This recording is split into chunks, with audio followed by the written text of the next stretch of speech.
Hello everyone, আসসালামু আলাইকুম। কেমন আছো সবাই? তো আমি এখন অনেকগুলো সবজি কাটলাম। আমি এখন কুটি বাড়িতে আছি, এই যে দেখো কিচেনের মধ্যে আছি। তো আমি এখন অনেকগুলো সবজি কাটলাম, এই যে দেখো কতগুলো সবজি।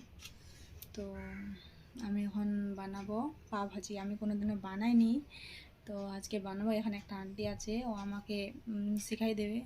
তো আমি বললাম ঠিক আছে, যখন শেখাই দিবে তো আমি শিখে নিব, ভালো। তো তো এখানে অনেকগুলো সবজি কাটেছি, এই যে দেখো এখানে আছে ফুলকপি আছে, মিষ্টি কুমড়া আছে, সিমলা মির্চ আছে, গাজর আছে, আলু আছে, এরকম অনেকগুলো সবজি আমরা কেটে নিয়েছি। আর একটু পানি দিয়েছি হালকা।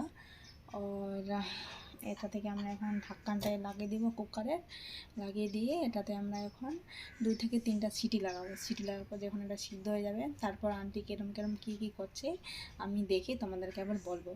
তো বাই বাই গাইস, এখন এতটুকুই জানি, তোমাদেরকে এতটুকুই বললাম। Bye bye.